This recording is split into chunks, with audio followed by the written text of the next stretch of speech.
The walls listened more than the men did. Inside the intelligence wing of Ouagadougou's interior ministry, a faint hum from outdated cooling fans mixed with the slow, deliberate tapping of encrypted keyboards.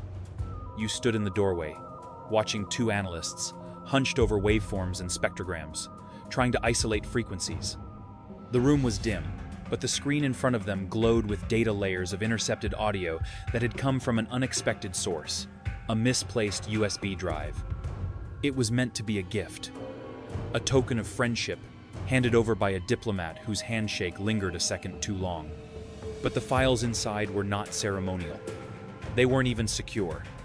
Inside the drive were 5 audio files, some scrambled, others shockingly clear. Conversations in polished French, peppered with terms like succession transition, operational readiness, and external coordination. But no direct names, just call signs. Falcon, Echo, Crown. Nicknames that meant nothing to the uninformed, but to those in the room, they rang too close to known military and media personnel. When Traoré arrived, he said nothing for the first 5 minutes. He sat, arms folded, listening to one of the recordings. It was the voice of a communications advisor, someone who had appeared on national television just last week, pledging loyalty to the people. "The lion does not bite first," Traoré said, eyes fixed on the floor. "He watches, he listens." A quiet nod from his security chief triggered a silent protocol. Initiate round-the-clock observation. Not arrest. Not confrontation. Only surveillance. The order was simple. Don't wake the trap before it closes. Every movement of the suspects was mapped, every phone call ghosted into transcripts, every meeting logged. A simple spreadsheet turned into a web of intent. At one point, a junior officer asked, "Sir, should we inform the foreign ministry?" Traoré glanced at him and replied coldly, "And say what? That we caught a whisper?" "Number." We let the whisper become a scream. You watched as the maps on the digital screen grew more detailed. Movements of internal units began aligning with external money flows.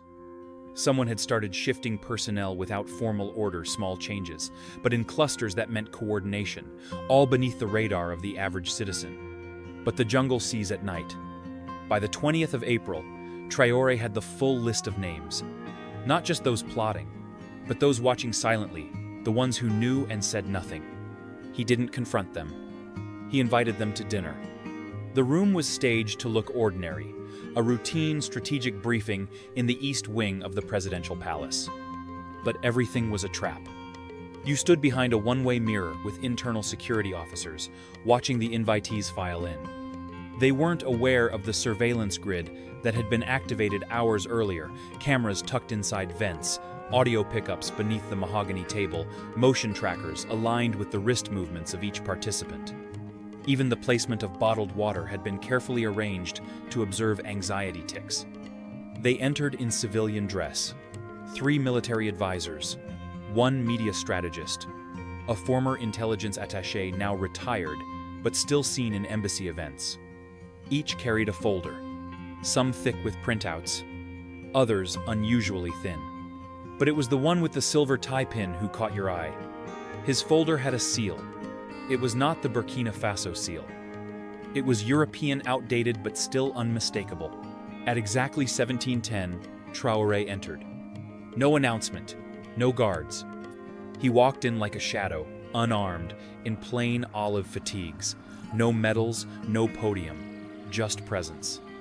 He took a seat at the end of the table. The air shifted, chairs creaked. No one spoke. Then, the silver tie man stood. He began with pleasantries about national security, stability, opportunities for a peaceful future. Traoré didn't interrupt. He let the man continue. Then the folder was opened. Inside, a proposal labeled Strategic Continuity Framework, Phase 2. It outlined a timeline of voluntary transition, backed by international observers, suggesting Traoré take an honorary leadership role, while executive powers were transferred to an interim committee made up, unsurprisingly, of technocrats. You could hear someone outside the room gasp. And yet, Traoré only blinked. He turned to the man on his right, the media strategist. "Do you believe in this plan?" he asked quietly. The man hesitated. It's only a draft." "Then why are there signed sections?" Traore replied, sliding the last page forward, already marked with initials traced in dark ink. A red light on the wall blinked 3 times, confirmation that the entire exchange had been recorded, streamed, and time-stamped. Still, no one was arrested. Traore stood slowly, walked to the exit, then paused. "No one moves," he said. "No one arrests him. We wait. We watch." And with that, he walked out, leaving behind 6 men, 13 documents, and the scent of fear disguised as perfume. What they didn't know was this. Their own meeting had just been submitted live to the internal tribunal archive, and within 24 hours, it would no longer be secret.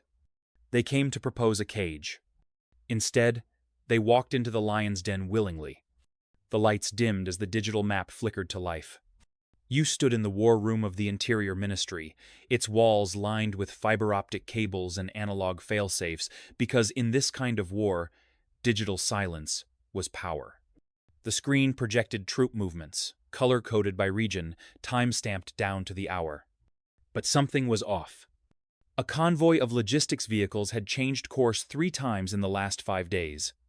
Their cargo manifests listed communications equipment, yet none were registered through Burkina Faso's customs network. Satellite relay data showed brief stopovers in unmarked hangars near the eastern border, a no-fly zone for most, but not for those with diplomatic immunity. The most chilling detail? The thermal signatures picked up from one vehicle suggested a military-grade uplink system, one used to transmit encrypted messages over long distances, often through proxy satellites not owned by African nations. Traore circled a point on the map. It pulsed in red. "This," he said, "is where the illusion begins." Inside the truck, they found what they needed. Not weapons, not men, but something far more dangerous. A database of press releases, ready to publish, written in 5 languages. Each began with the same headline: Burkina Faso stabilized through leadership transition. The operation had been prepared down to the second. Timelines for announcement, talking points for the foreign press. Stock footage of Traore edited to appear as if he were stepping down willingly, smiling, nodding, thanking the international community. But the real Traore wasn't stepping down. He was stepping forward. He tapped the screen again, this time drawing a new line. It split the map clean in half. "Here's where we stop reacting," he said. "From this line on, we lead.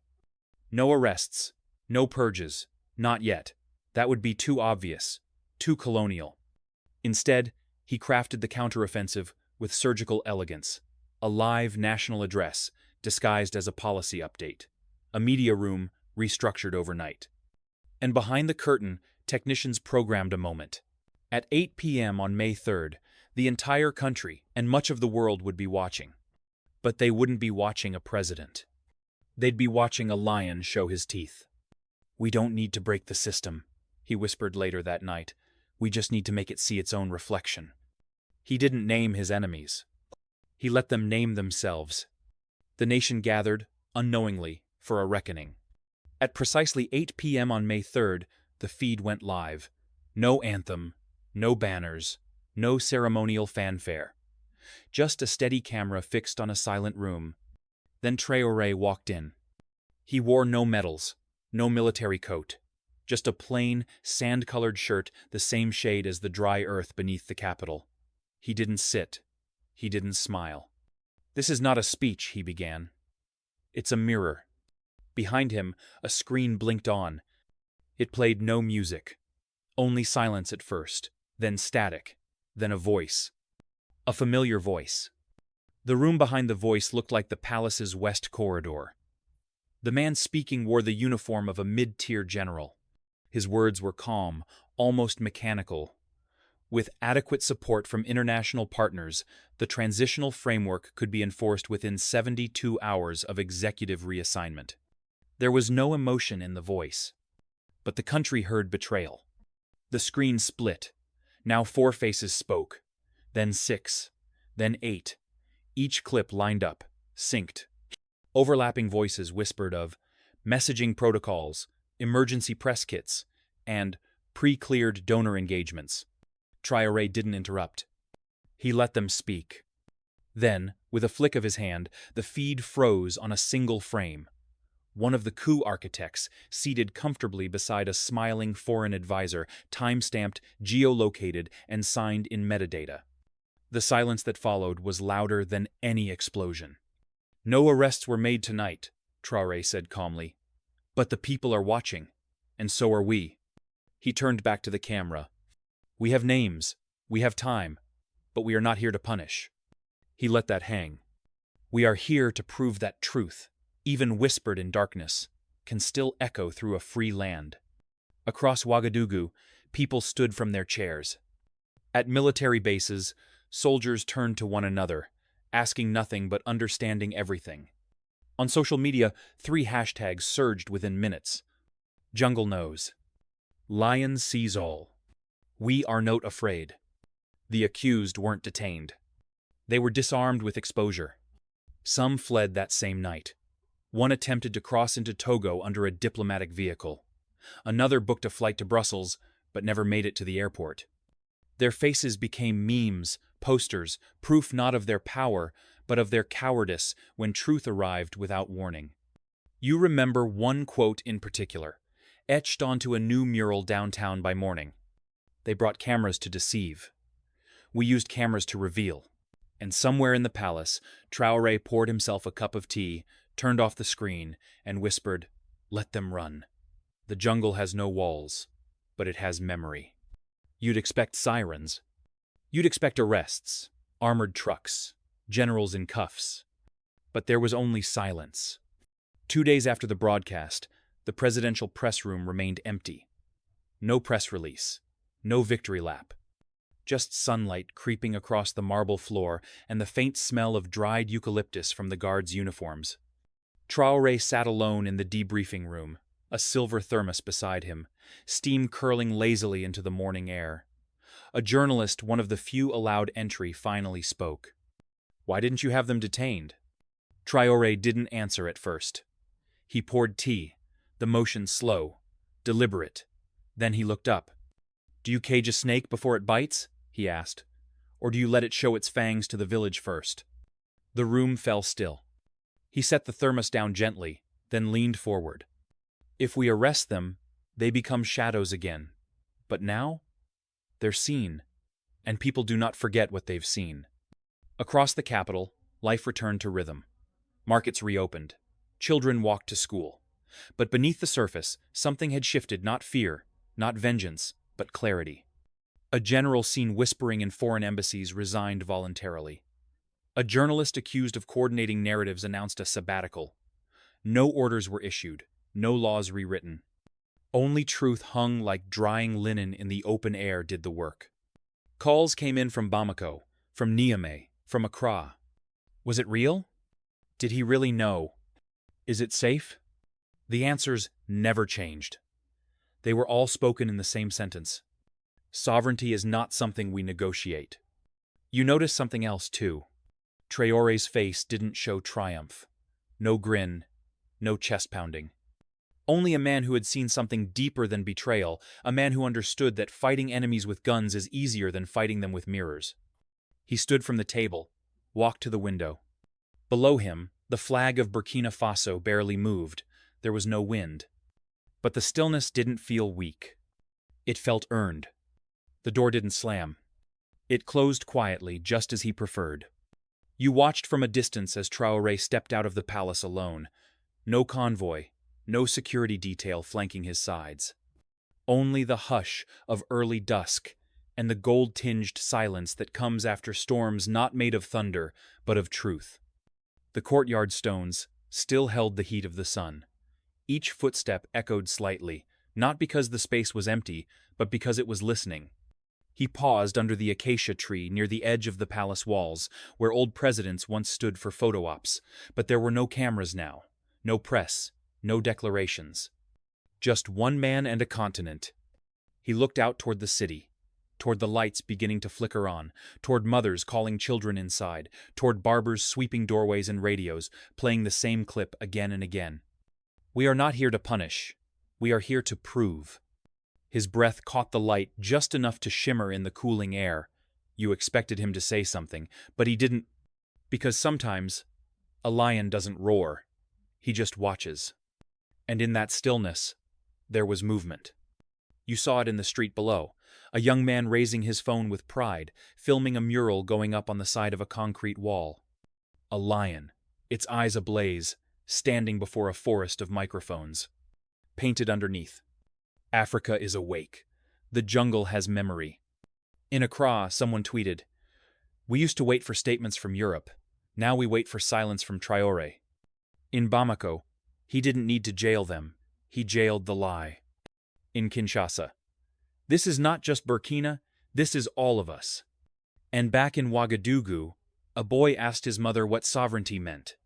She didn't quote books or laws. She pointed at the screen and said, "That." You realize then that what just happened wasn't a political maneuver. It was a shift in rhythm.